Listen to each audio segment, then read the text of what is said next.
Buenos días a todos. Estaremos hablando hoy de un tema quizás poco agradable, pero igualmente necesario. Y es que hoy comenzamos un tema o una serie acerca de qué es lo que podemos hacer cuando nada se puede hacer. ¿Qué se puede hacer cuando nada se puede hacer? Y es que, ¿quién de nosotros a lo largo de la vida no ha tenido problemas? ¿Quién no recuerda auténticos agujeros, profundidades de tristeza del alma por donde hemos tenido que pasar? En apariencia, pareciera que unos pasan más que otros, y realmente unos pasan más que otros. Pero en el fondo y en la intimidad, todo el mundo, a su nivel, con su propia intensidad, con la propia duración del tema en cuestión, todo el mundo pasa por crisis, por pruebas en el sentido de aflicciones. Solamente habría dos maneras de procurar escapar de esta situación. Unos tienen una versión no religiosa y otros una versión religiosa de cómo poder escapar a esta situación que pareciera inescapable, y es, oye, hay situaciones que no nos gustan, acerca de las cuales no podemos hacer nada. La versión no religiosa dice, confía en ti mismo y todas las cosas podrán ser posibles. Pero esto es una tontería, porque basta con que me des el carnet de identidad tuyo, o una foto mejor de hace 10 años, y te demostraré cómo en estos 10 últimos años has envejecido, lo cual significa que en los siguientes 10 años envejecerás más, lo cual implica que si algo no te lleva por delante antes, mínimo, la vejez, la enfermedad y todas las consecuencias que ello trae, te atraparán, como mínimo. Así que eso de que pongas tu mente y el poder de tu mente hará que la materia se... Tonterías. Es una no aceptación de la realidad. Bien, la versión religiosa de esto es la de aquellas personas que creen que porque creen en Dios, ya Dios, puesto que les ama y puesto que es todopoderoso, los librará de todo agujero negro en la existencia de sus vidas. Es una mala teología, muy mala teología, porque ni es ese el ejemplo que tenemos en Jesús, nuestro Señor, quien pasó terribles calamidades, quien sufrió angustiosamente en una cruz por amor. Tampoco ese es el testimonio de los discípulos que le siguieron, ni es el testimonio de la historia. Y cuando cogemos nuestra Biblia y la leemos y decimos, Dios me salvará de todas las cosas malas, estamos ignorando la sangre de los mártires que hicieron que esa Biblia llegara a nuestras manos. Y negamos la historia, y negamos lo que pasa en nuestro alrededor, cómo personas que son buenas sufren, cómo a veces las personas que son muy perversas pareciera que llevan una vida suave. Esa es la realidad de la vida, y negarlo es una mala teología. Bien, estamos hablando de los problemas acerca de los cuales no se puede hacer nada, porque hay otro tipo de problemas. Aquellos que son evitables, evítalos. O, si ya estás en el problema y puedes hacer algo acerca de ello, hazlo. Fin del sermón. Claro. Y venga a llorar, y venga a llorar, y venga a llorar. Las lágrimas son muy útiles. Pueden serlo. Así que llora si tienes que llorar. Pero cuando tienes algo que hacer para solucionar el problema y no lo haces, las lágrimas, inútiles. Totalmente inútiles. Pero como no vamos a terminar aquí el sermón, porque no vamos a hablar de los problemas acerca de los cuales puedes hacer algo, vamos a hablar de los problemas que se te imponen. De aquellos problemas a los cuales te ves abocado y no tienes nada que hacer, absolutamente nada en lo que contribuir para su mejora o terminación, nada. Son problemas en los que por tu causa o por causas ajenas te has visto envuelto y metido, y ahí estás. Se puede relacionar con cualquier aspecto de la vida, con el aspecto académico, porque no te dieron la beca que tú soñabas.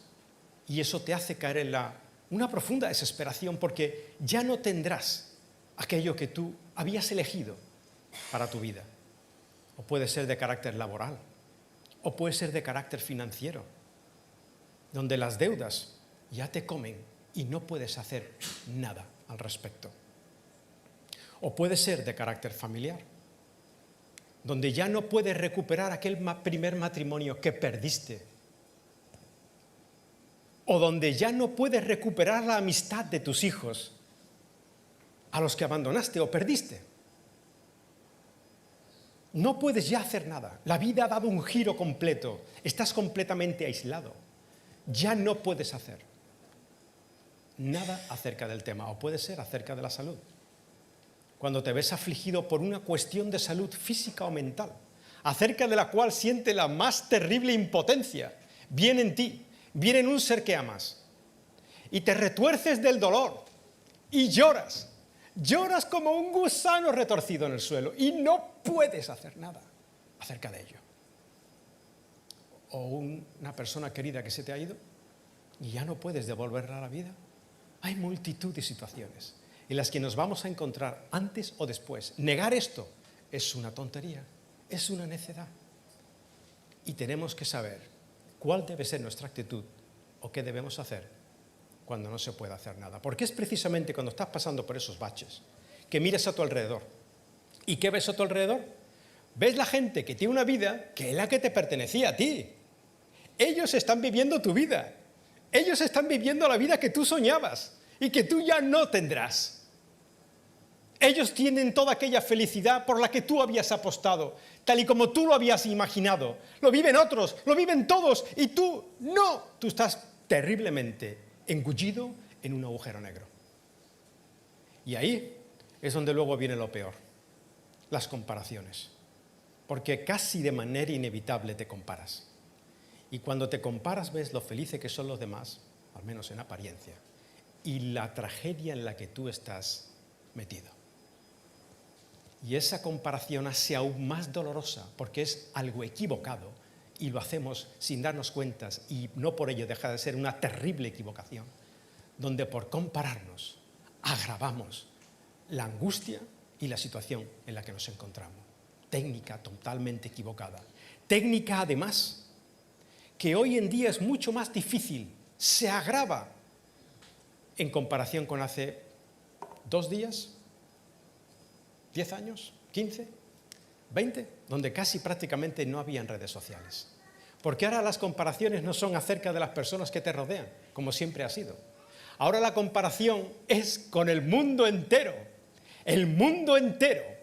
Y ya sabemos lo felices que son todas las personas en las redes sociales. Y sabemos lo guapo y lo alto y lo esbelto y lo exitosos que son. Y tú en el agujero. Con lo cual es terrible. Y es en esa situación donde te preguntas, cuando realmente pasas por ahí, es cuando ya dejas de juzgar a los demás. Oh, tranquilo. Que si eres de los que juzgan a los demás, en algún momento otros también te juzgarán. Porque por ahí te va a tocar pasar también en algún momento de la vida. Bien, cuando estamos en esta situación, ¿qué es lo que sentimos? ¿Dónde está Dios? ¿Está Dios conmigo? ¿Está Dios conmigo? ¿No hemos quedado en que yo creo en el Dios Todopoderoso, que además es omnipresente y por ser omnipresente está conmigo y está siempre conmigo, pero además de ser omnipresente lo puede todo? Y después de poderlo todo, me ama, o al menos dice que me ama. ¿Dónde está Dios? ¿Y qué sentimos? Sentimos un terrible silencio de Dios. El silencio de Dios que nos hace sentir que Dios está ausente o apático. Es decir, no está contigo, o no te ama, o le das igual. El silencio de Dios en la negrura de la aflicción hace sentir que Dios no está, que Dios está ausente o que Dios está apático. ¿Qué hacer cuando no hay nada que se puede hacer? Hay una carta escrita en el Nuevo Testamento que nos da pistas acerca de cuál debe ser nuestra actitud cuando nos encontramos en estas situaciones. Y esta carta la escribe Santiago. ¿Quién fue Santiago y a quién escribe esta carta? Como esto no es un estudio bíblico, no vamos a decir prácticamente nada al respecto, pero sí diremos dos cosas importantes. Una, Santiago en el primer siglo, discípulo de Jesús, pero no uno de los apóstoles, discípulo de Jesús, escribe a todos aquellos que estaban en la dispersión del Mediterráneo, a los cuales llama hermanos míos, es decir, aquellos que habían creído en Jesús como su Salvador. No era una carta que escribía Santiago a una iglesia en particular, como tenemos recogido en otros documentos del Nuevo Testamento. Era una carta llamada universal para todos aquellos que eran sus hermanos, que podían estar en situación de aflicción, que estaban repartidos y habían creído por el Mediterráneo y habían creído en Jesús. Bien, ¿quién era Santiago? Santiago era el hermano del Señor, el hermano del Señor. ¿Qué vamos a decir acerca de Santiago, el hermano del Señor? Nada, vamos a decir nada, solamente una cosa. Santiago, el hermano del Señor, creyó en el Señor. Y yo siempre repito, y lo seguiré repitiendo. ¿Qué tendría que hacer tu hermano para que tú creyeras que Él es el Hijo de Dios? Imaginaos a Jesús en su casa, antes de su ministerio. Jacobo, Judas, Simón, José, que por cierto así se llamaban los hermanos de Jesús, registrado en Mateo y en el Evangelio de Marcos. Oye, que no os preocupéis por la tarea que nos encomendó, Padre, ya yo me he encargado de ella, ya está todo ventilado, ¿vale? Oye, de paso, os recuerdo, yo soy el Mesías, soy el Hijo de Dios, soy Dios mismo. ¿Qué te diría tu hermano? ¿Qué le dirías tú a tu hermano si alguna vez tu hermano te llegara a plantear una cuestión así? Le dirías: oye, gracias por el trabajo que nos encomendó, Padre, que tú ya has ventilado, y hermano, que seas feliz en tus delirios. Yo te deseo la mayor de las felicidades, hermano. Estás como una jorobada cabra. ¿Qué hizo que Santiago, que era incrédulo, pudiera creer en su hermano? ¿Qué hizo? A lo mejor lo vio resucitar. Puede ser. Si quieres saber más, en el canal de YouTube de la Iglesia hay una serie que se llama La Resurrección de Jesús. La última parte de esa serie, la número 4, habla precisamente de Santiago, el hermano incrédulo de Jesús, el hermano incrédulo del Señor. Bien, pues este Santiago, escribiendo a esta universalidad de creyentes, entre las cuales nos encontramos nosotros, empieza su epístola diciendo: tened por sumo gozo, hermanos míos, el que os halléis en diversas pruebas, entendiendo por la palabra prueba en su original una de las dos acepciones. La palabra prueba en su original griego podía significar aquellos impulsos que nos nacen de adentro y que nos llevan a hacer lo que es malo.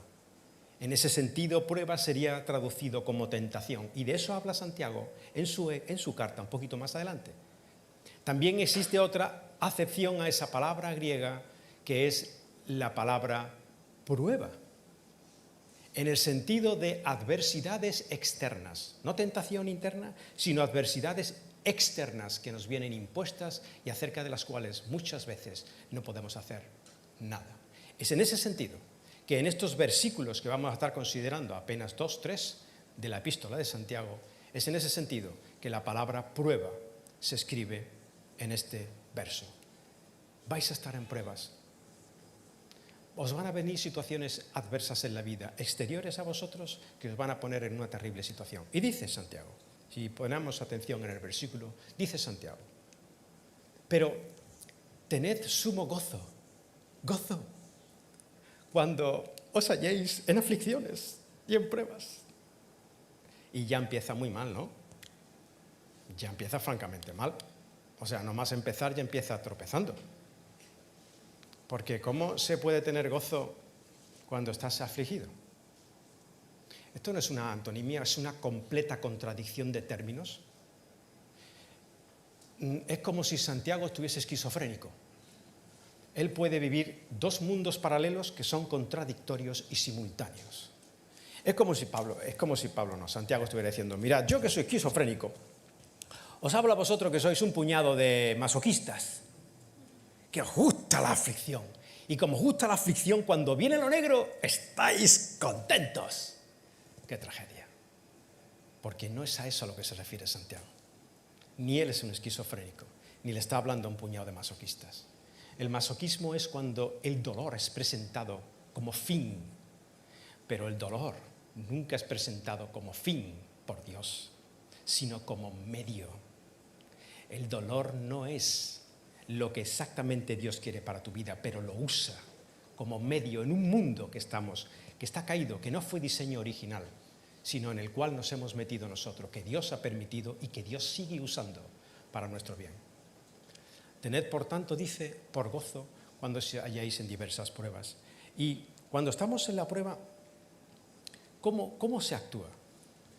Mirad, hay un autor que escribe una literatura hermosísima. Yo lo he descubierto hace unos días, pero ya he leído bastante como para enterarme bien de qué va. Se llama Viktor Frankl. Viktor Frankl era un psiquiatra en los años 40, en Viena, en la Viena de la ocupación nazi. Y resulta que después de ser psiquiatra y neurólogo, era judío. Y no contamos la historia de Viktor Frankl, solamente decir, fue llevado a los campos de concentración nazi, a los campos de trabajo forzado y concentración nazi como el de Dachau, que está cerca de Múnich. Rebeca y yo tuvimos oportunidad de visitarlo, hay que hacerlo, si se puede. Hay que pasar por esa oscuridad para que entendamos bien ciertas cosas que de otra manera no la entenderíamos, hasta dónde somos capaces de llegar y qué podemos aprender de ello. Bien, estuvo en Dachau, estuvo en el campo de exterminio de Auschwitz, en Polonia, y en otros campos, durante 3 años. Del 42 al 45, este psiquiatra estuvo en distintos campos de concentración, donde se le robó todo. Todo. Amigos, padres, todo el mundo murió. Su esposa, 24 años, embarazada. Tuvo que abortar antes de entrar al campo de concentración. No podían entrar cerdos judíos a los campos. Le pusieron un nombre a su bebé antes de abortarlo.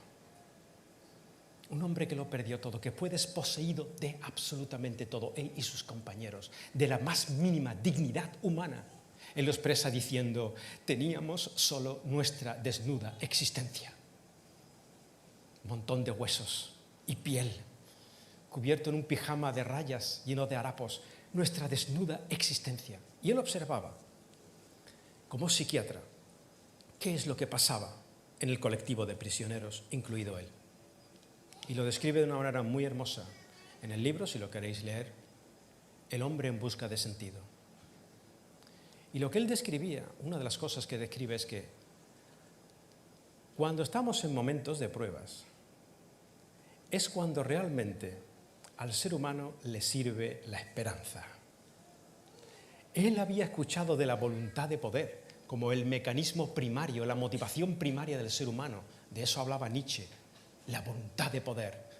Luego vino otro, Freud, que hablaba de la voluntad de placer, los impulsos de vida y de muerte, y aquello que nos impulsaba a la vida, las pulsiones que llamaba él de vida, era el placer. Y Frankl descubrió, no es la motivación primaria del ser humano la voluntad de poder, ni la voluntad de placer, sino la voluntad de sentido.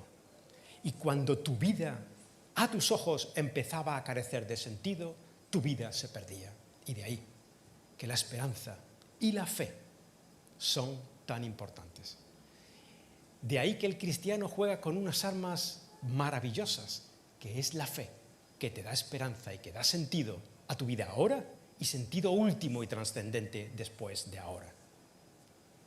Él veía que aquellos prisioneros que tenían sentido en cuanto a su propia vida mantenían la esperanza, la fe y tenían verdaderas posibilidades de sobrevivir a los campos de concentración. Y así pasaba. Bien, los cristianos tenemos fe. ¿Y qué es lo primero que ocurre con nuestra fe cuando viene la prueba? Santiago nos lo dice. Dice, oye, mira, sabiendo que la prueba de vuestra fe, si Santiago lo hubiera escrito alargando el versículo de esta manera, ya nos quedaría explicado sin que nadie nos tenga que dar grandísimas explicaciones. Imaginemos que lo alarga de esta manera y así el versículo queda explicado. Dice, Esto es a la pregunta de qué pasa cuando viene la prueba. ¿Qué pasa en nuestra fe? Dice Santiago, sabiendo que la prueba de vuestra fe pone vuestra fe a prueba. Si alargamos el versículo, eso es lo que quiere decir. Dice Santiago, sabiendo que la prueba de vuestra fe pone vuestra fe a prueba. Poner la fe a prueba. Mira, cuando estamos viviendo una circunstancia negra, tu vecino, el de al lado, ahora imagínate tú que tú eres el vecino y el otro está viviendo una circunstancia negra. Tú te puedes compungir con él. Puedes llegar a sentir lo que siente él en parte. Puedes llegar a ser en parte uno con él. En parte. Pero para ti, que observas su pena, para ti él es un motivo de oración intensa a Dios. Bien, para él, para ti cuando tú sufres, no es un motivo de oración tu pena, es un motivo de desestabilización. Es un motivo donde los cimientos más profundos de tu ser son zarandeados. Esa es la prueba cuando nos viene, y eso es cómo se pone nuestra fe a prueba cuando la aflicción nos llega. Mueve todo lo de adentro y hace que se produzca una desestabilización tan grande a todos los niveles de nuestra alma que a duras penas podemos mantener de pie el edificio con un equilibrio muy delicado. Todo se tambalea y todo cae con facilidad. Es ahí donde la prueba de nuestra fe pone nuestra fe a prueba, donde realmente nos preguntamos, Dios, pero ¿no quedamos en que tú me amas? ¿No quedamos en que tú estás conmigo? Y es ahí donde cuestionamos, en el silencio de Dios, su ausencia y su apatía. Concebimos a Dios como ausente y apático cuando Dios guarda silencio en nuestra aflicción. Dios está poniendo a prueba tu fe. ¿Hay algún ejemplo de esto en los evangelios? Sí, lo hay en la vida de nuestro Señor. Y el modus operandi de nuestro Señor nos da claves para entender el silencio de Dios. Por ejemplo, aunque ya lo hemos tocado en alguna ocasión, lo tocamos brevemente por ser muy ejemplar, paradigmático, el ejemplo de Juan el Bautista. Juan el Bautista prepara el camino del Señor, abre un sendero para que venga el Mesías de Israel, el Salvador del mundo, el Salvador de ti y de mí, de todos los seres humanos. Y abriendo ese pasaje al Mesías, anunciándolo, resulta que se meten algunas cuestiones morales de los políticos de la época. Y esa denuncia, ese no querer guardar silencio de complicidad, lo mete en una circunstancia muy difícil, lo apresan. Herodes Antipas, el hijo de Herodes el Grande, lo apresa.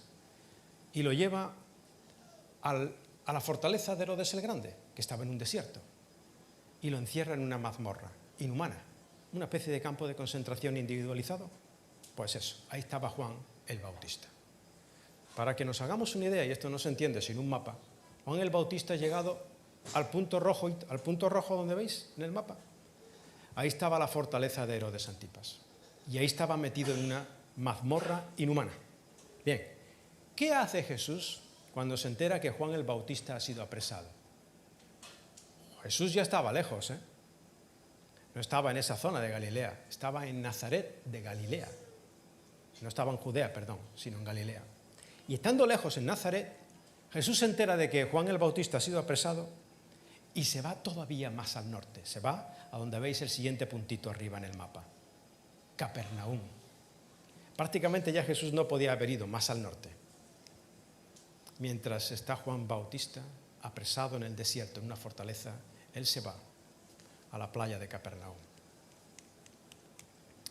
No es inconcebible que Juan el Bautista sintiera distancia de Dios, aquel Dios al que él vino a anunciar. Había sido elegido por Dios y comisionado expresamente para llevar a cabo esa función, y por hacerla resulta que está metido en la cárcel. Pero para Juan no termina los problemas ahí, lleva ya más de un año. Y después de un año ve que el Mesías no le libera. Y él tiene problemas acerca de, ¿por qué te alejas de mí? ¿Por qué vivo esta ausencia tan terrible? Y le manda a preguntar a Jesús a través de unos amigos, oye, ¿este es el Mesías o nos hemos equivocado? Y Jesús le dice a estos emisarios, decidle a Juan, mira, decidle a Juan lo que yo hago por todo el mundo. Yo hago bien a todo el mundo. Si se quiere comparar, pues puede hacerlo. Mira, que se compare con los ciegos a los que yo le di la vista, y los cojos a los que yo hago andar, y los muertos a los que resucito. Pero por ti, Juan, coméntale eso a Juan. Pero Jesús también da unas claves para que Juan entendiese, y era la siguiente. Dice allí en medio de la multitud, cuando Juan percibía a Dios como distante, como que la opinión de Dios hacia Juan era cero o menos mucho, dice Jesús a los emisarios de Juan y a la multitud, mirad, desde que la humanidad es humanidad, de todos los hombres que han nacido hasta ahora, nadie mayor que Juan el Bautista. Decidle también otra cosa a Juan. Decidle a Juan, Juan, es bienaventurado aquel que no se escandaliza de mí, que sabiendo que yo tengo el poder, quizá no quiera hacerlo.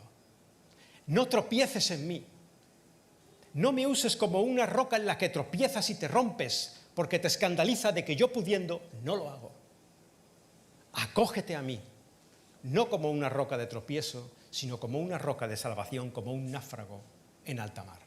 Bienaventurado el que no se escandaliza de mí, lo cual nos lleva a entender que el silencio de Dios no debe interpretarse como su ausencia. Dios sigue estando ahí. Tenemos otro caso, el de María, Marta y Lázaro. A estos tres hermanos los amaba Jesús de una manera especial. Y Jesús andaba haciendo milagros y repartiendo milagros y sanidades a todo el mundo. Sin embargo, Lázaro se puso enfermo, y se puso enfermo de muerte. Y agonizando, sus hermanas mandan mensaje a Jesús, que estaba como a una distancia de un día de camino. Y le dicen, Jesús, Lázaro, al que tú amas, así le dice, al que tú amas, porque lo añade de una manera especial, entrañablemente, a esta familia de tres hermanos. Al que tú amas, está enfermo. ¿Y qué hizo Jesús? En este caso, no parece tanto la ausencia de Dios, lo que aparece es la apatía de Dios. Sí, porque mira, cuando uno que ama a otra persona, corre a por la otra persona cuando está en problemas. Es más, casi que no se está en problemas cuando una mujer está dando a luz hoy en día. Aunque en cierta medida es un problema. Bueno, pues aún en eso pequeño, que no es tan pequeño, uno se desvive por estar con su esposa en ese momento. ¿O no? ¿Por qué? Porque la ama. Me acuerdo cuando iba Natalia a nacer, que estaba yo en Salamanca convalidando unos títulos y casi que me vuelvo loco cogiendo un taxi, un tren, un autobús, hasta que llegué al hospital de la Macarena y ya estaba yo con el ser que yo amaba. Eso es lo que tendría que haber hecho Jesús cuando se enteró de Lázaro. ¿Y qué hizo? Dice así. Pareciera que este Dios es apático, porque dice, y Marta dijo a Jesús, cuando se quedó 2 días más, porque Jesús se quedó 2 días más después de recibir la noticia en el lugar que estaba, y Marta le dice, 4 días más tarde a Jesús cuando aparece en escena, 4 días después de haber muerto Lázaro, le dice Marta, y también María luego lo repite, Jesús, si hubieras estado aquí, mi hermano no habría muerto. Lo cual le está diciendo, tú tienes el poder para que él no hubiese muerto, pero no has tenido el amor para estar aquí. Estás apático, ¿no, Jesús? Porque nos has abandonado en tu silencio. Ha habido apatía, esto no es amor. Y sin embargo, cuando Jesús va al sepulcro y se rodea de aquel ambiente, llora. Y cuando llora por su amigo Lázaro, hasta los mismos enemigos tuvieron que decir de Jesús, mirad cómo lo amaba. Y sabéis la historia de Lázaro, que Dios, o Jesús, perdón, lo resucita, lo cual nos lleva a pensar, El silencio de Dios no debe interpretarse como su apatía. Dios está haciendo un trabajo a pesar de su silencio, a pesar de tu angustia. Ni está distante, ni está apático.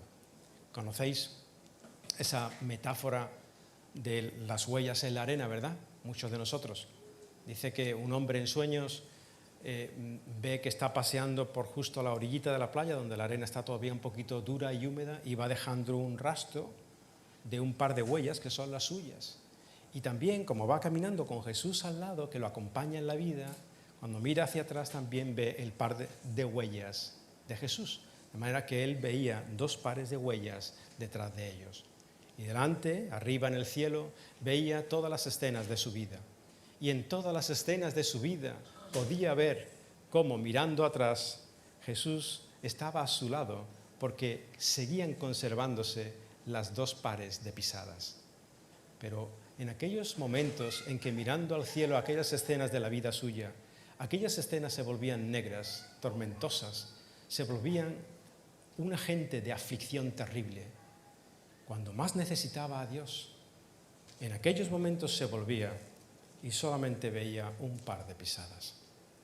Y el hombre angustiado le pregunta a Jesús en ese sueño: Señor, cuando más te necesitaba, ¿por qué me dejabas caminar solo? ¿Por qué tu ausencia o tu apatía? Y Jesús le responde: mira, te voy a decir a qué se debe ese solo par de huellas detrás de ti cuando estabas en aflicción. Cuando estabas en aflicción, cuando más lejos me sentías, cuando más apatía sentía que yo sentía hacia ti, en ese mismo instante era cuando yo te estaba llevando en brazos y tú no lo supiste, no lo sabías, no podías verlo, pero yo estaba cerca y te amaba.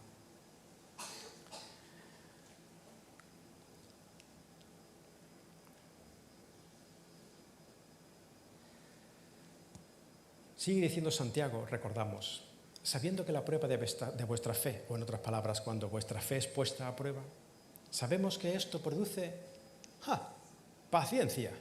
Paciencia, otra vez está Santiago equivocado. ¿Para qué rayos necesito yo la paciencia cuando estoy en un agujero? Yo lo que necesito es que me saquen del agujero. No necesito paciencia, gracias. Necesito que me saquen de esta terrible aflicción en la que me encuentro.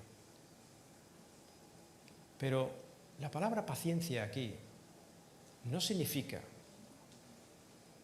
el hecho de que nuestra fe sea puesta a prueba y produzca paciencia. La paciencia en esta palabra no significa la resignación frente a la circunstancia, los brazos caídos, la desidia, el sinsentido, el arrojo al vacío sin significado. No, no es esa la paciencia de la que Santiago habla.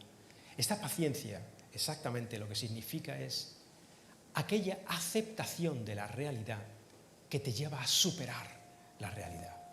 Es una parada mansa, tranquila, que hace que puedas ver lo que ocurre. Sin paciencia, casi que no podría existir ninguna otra virtud. Con razón se le ha llamado paciencia la madre de todas las virtudes. ¿Por qué? Porque la madre que tiene un hijo que es hiperactivo sabe que esa falta de paciencia de su hijo hace que no pueda aprender nada o le sea extremadamente dificultoso aprender. Es en la paciencia, en la quietud, que se puede aprender, y es en esa paciencia que Dios nos ejercita para que aprendamos. ¿Para que aprendamos qué? Ahora más adelante lo veremos, pero Dios necesita enseñarnos y necesita ejercer la prueba de nuestra fe, o que nosotros la ejerzamos para que desarrollemos, dice Santiago, la paciencia. ¿Para qué? Para que puedan darse en vosotros otras virtudes. ¿Alguna vez la falta de paciencia te ha llevado a algo bueno? No, realmente no.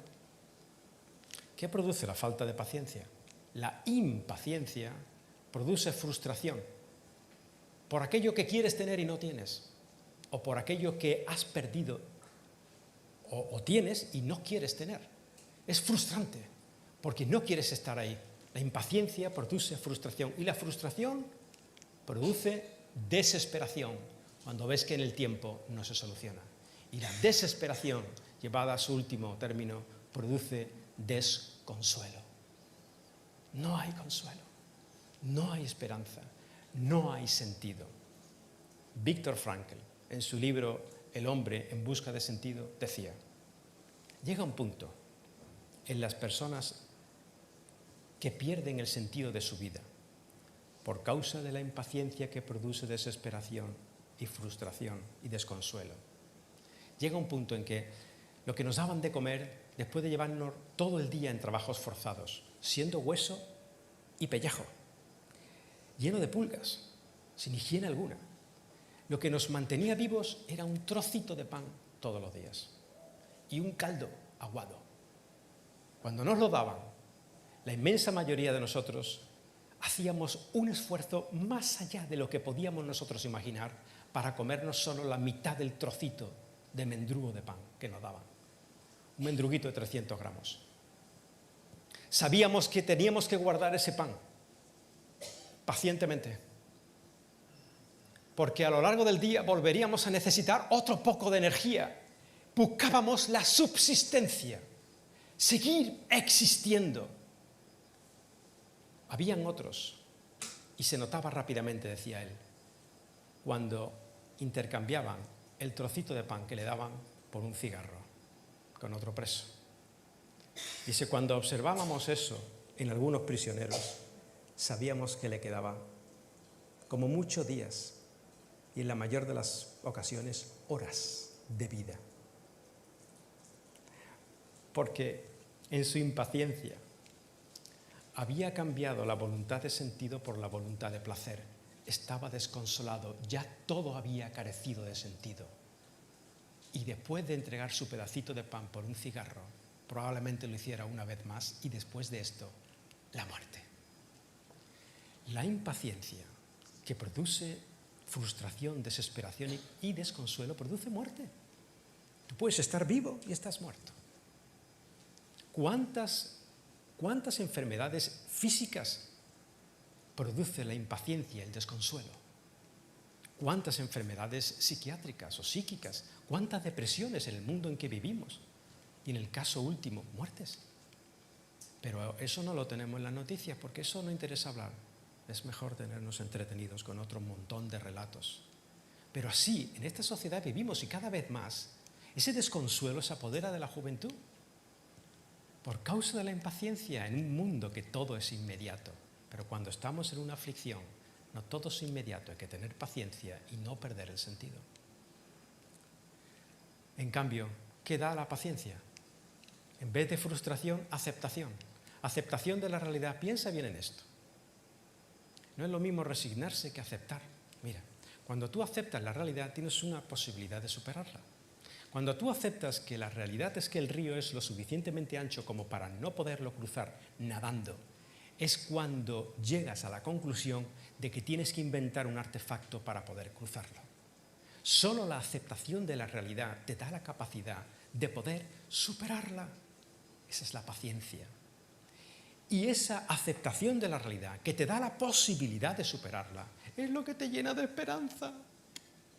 Y no haces que pierdas el sentido.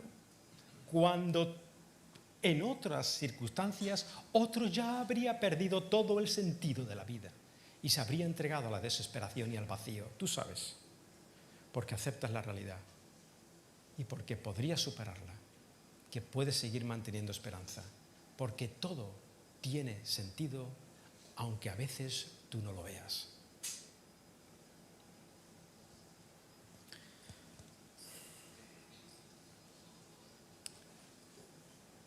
Dice, o sigue diciendo Santiago, y en esta situación de aflicción, cuando vuestra fe es puesta a prueba, para que Dios pueda desarrollar en vosotros la paciencia y para que con la paciencia vengan otras virtudes. ¿Habéis visto muchas veces como la gente que más tiene no es la más paciente, sino la más soberbia?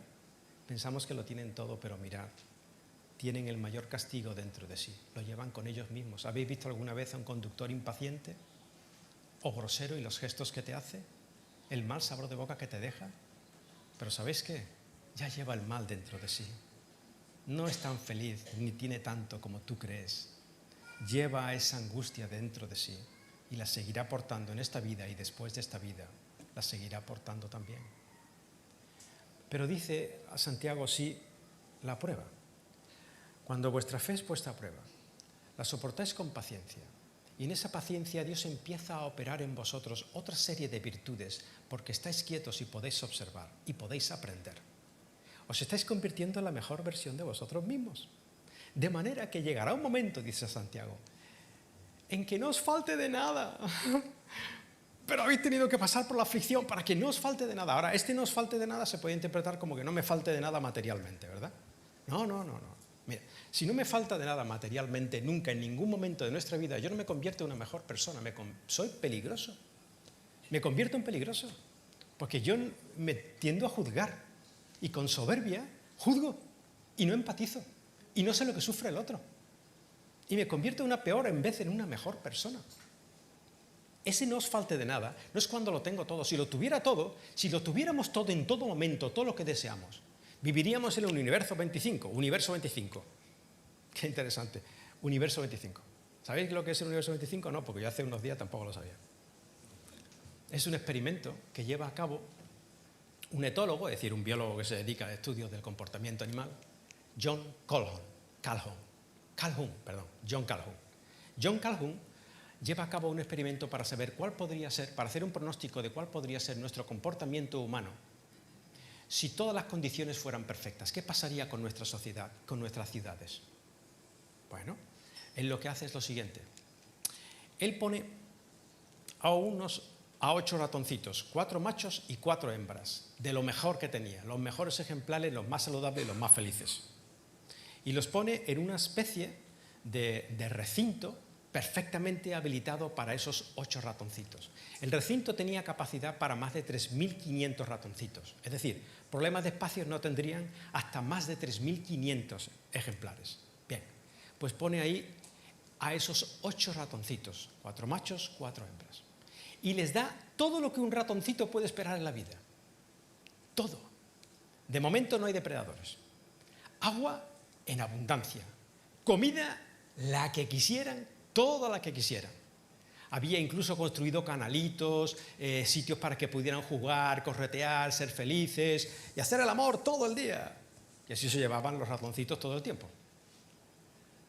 Y bueno, si tú fueras un ratoncito en el universo 25, si tú siempre tuvieras las cosas que siempre deseas, pues serías una cosa como esta, mira, así. Que es exactamente como me veo yo cuando esté jubilado. No seáis mentirosos, que vosotros también. Sería un ratoncito feliz, saciado de todo. Bien, ¿qué pasa en este universo 25? Como los ratoncitos viven tan felices y no tienen otra cosa que hacer, los machos y las hembras pues están apareando todo el tiempo. Como conclusión subsecuente, la población empieza a aumentar disparatadamente. Y en poco más de un año, los 8 ratoncitos se habían convertido en 620 felices ratoncitos. Pero la población de 620, cuando llega a ese número, empieza a estabilizarse. Y cuando llega a 2200, hay una caída drástica de la población. Hasta que llega a la extinción.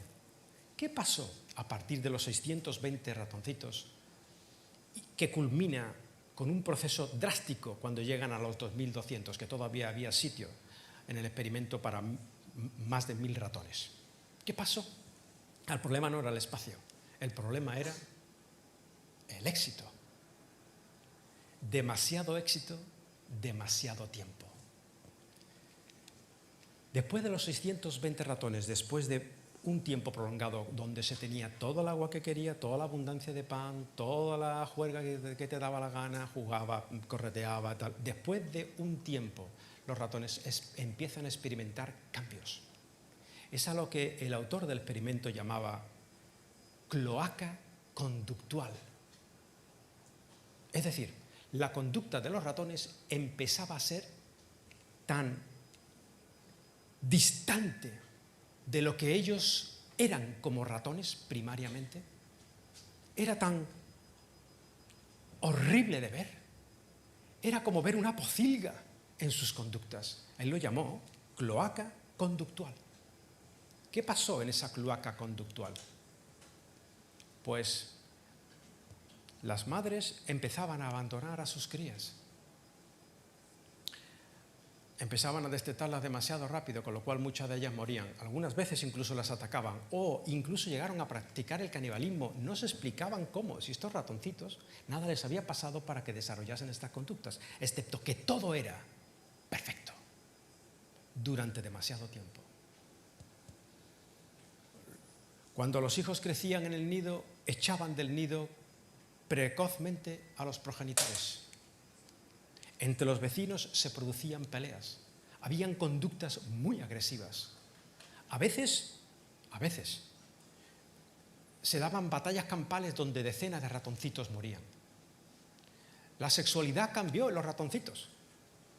Los ratones llegó un momento de hiperactividad sexual que arrasaba con cualquier cosa que se le ponía enfrente. Ratoncitas y ratoncitos. Y eso antes no se producía.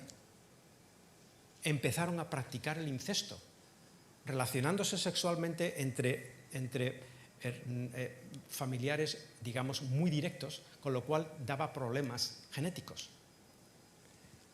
Y cosas semejantes a estas. Y algunos estaban como enloquecidos. Las hembras perdieron todo apetito sexual y se fueron a las partes más altas, que no las molestaran, solamente bajaban para buscar comida. Los machos, después de haber vivido un frenesí sexual, llegaron a un estado de apatía total. Antes les servía cualquier cosa que antes no ocurría, y ahora ya no quieren ni eso, totalmente apáticos. Increíble. Y algunos que se aislaban de todo esto decían: yo no pertenezco a esta locura. Se aislaban, y había un grupo al que el autor los denomina los bonitos, porque aislados de toda esa locura se dedicaban solamente a comer, beber, dormir, relamiarse y peinarse. Independientemente. Bien, ¿a qué llevó toda esta situación? A que 5 años más tarde, después de empezar el experimento, la colonia se autoaniquiló. Y el último ratoncito nacido en la colonia murió en 1973, 5 años después de empezar el experimento. Autoaniquilación. Bien. Independientemente de cómo esto se pueda trasladar a los humanos, puesto que los humanos no somos ratones, ¿no es verdad que recuerda a los grandes imperios de la historia? Cómo siempre el éxito ha sido el mayor enemigo del éxito, y que cayendo en la autocomplacencia y la relajación moral a todos los órdenes, los imperios han tenido ese factor como contribuyente esencial para caer. ¿No lo vemos acaso en nuestras sociedades? Mirad, yo nunca he visto lo que estoy viendo ahora. O sí, pero con esta intensidad. ¿Sabéis que viajo por el mundo? Nunca he visto en Occidente lo que estoy viendo. Nunca lo he visto. En todas partes es la misma agenda, las mismas consignas. Es una locura. Y mi pregunta, aunque la cara es qué bueno es todo esto, la careta aparente, mi pregunta es, ¿pero esto dónde nos lleva? ¿Realmente a dónde nos lleva? Como civilización. Bueno, ¿y no es verdad que si nosotros como individuos lo tuviéramos todo, nos convertiríamos en despreciables? Nos convertiríamos en personas peligrosas si todo el tiempo lo tuviéramos todo. ¿No fue eso lo que Ezequiel dijo del pueblo de Sodoma y Gomorra? Ezequiel el profeta, 500 años antes de Cristo, cuando dijo: Sodoma y Gomorra, dice, esta fue la maldad de Sodoma. Esta fue la soberbia por la abundancia de pan y demasiada ociosidad. ¿Dónde está Occidente ahora? Después de las 2 guerras mundiales, ¿dónde está Occidente ahora?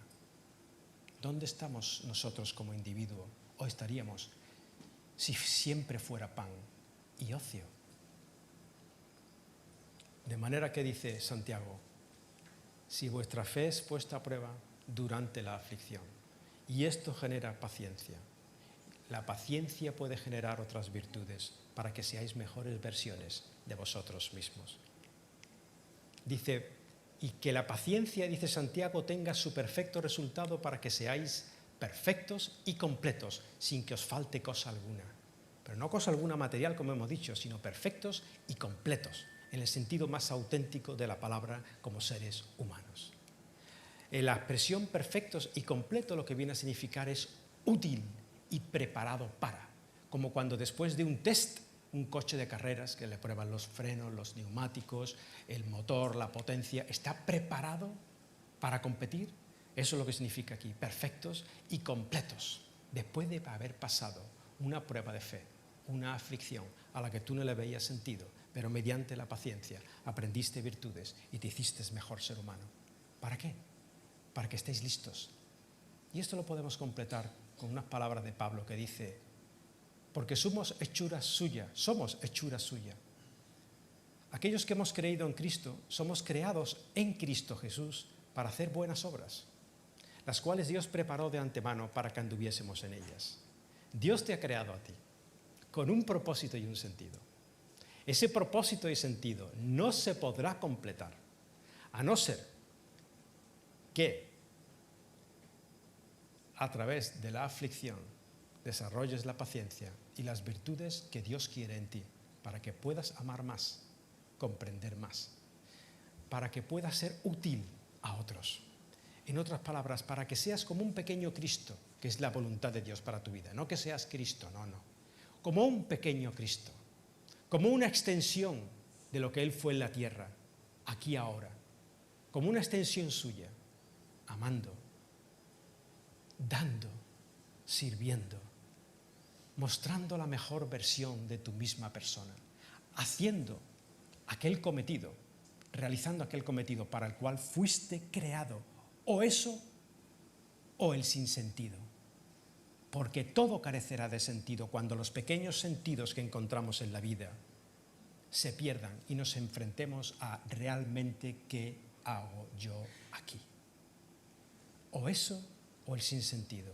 Y Dios quiere, como criatura suya, que hagas su voluntad para que realices las obras de acuerdo al diseño para que el cual Él te llamó. Y así entendemos entonces las primeras palabras de Santiago, que dice que no son las de un esquizofrénico hablándole a un montón de masoquistas. Tened por sumo gozo, aunque en el momento no lo podáis comprender, hermanos míos, cuando en la vida os tengan que venir pruebas. Durante la prueba es posible que no lo comprendáis, lo más probable es que no lo comprendáis, pero Dios no está ausente, Dios está contigo, Dios no está apático, Dios te ama terrible y entrañablemente, y Dios está sacando de ti la mejor versión de ti posible para el beneficio tuyo y el beneficio de tu prójimo. En la siguiente ocasión continuaremos con las palabras de Santiago, pero no sin antes hacer una advertencia. No le digáis estas cosas a alguien que esté sufriendo, ¿ok? Estas palabras son para ti. Si has pasado por alguna etapa para que puedas comprender qué está pasando o para que te prepares para cuando te tenga que venir, porque te vendrá. Pero por favor no las use. No use las cosas que has estado escuchando hoy con una persona que sufre. La persona que sufre no lo va a entender y seguramente no necesita tus palabras. No seas un consolador molesto. La persona que sufre lo que necesita en el momento del sufrimiento es de tu amor, de tu comprensión, de tu cercanía y de tu amistad. Nos despedimos en oración hasta el domingo que viene. Señor, te damos muchas gracias por tu palabra, Padre.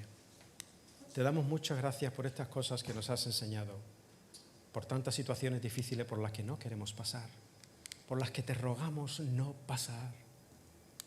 Danos la fuerza, Señor, que no reside en nosotros, para comprender las cosas cuando no las podemos comprender, para comprender al menos que tú estás ahí, que nos amas y que quieres lo mejor. Porque como hemos cantado, Señor, todas las cosas ayudan a bien para aquellos que te aman. Todo. Ayúdanos, Señor, a ser fuertes con la intención de que podamos ayudar. Ayúdanos a ser las personas que tú tenías diseñado que nosotros fuéramos. En el nombre de Jesús, tu Hijo amado.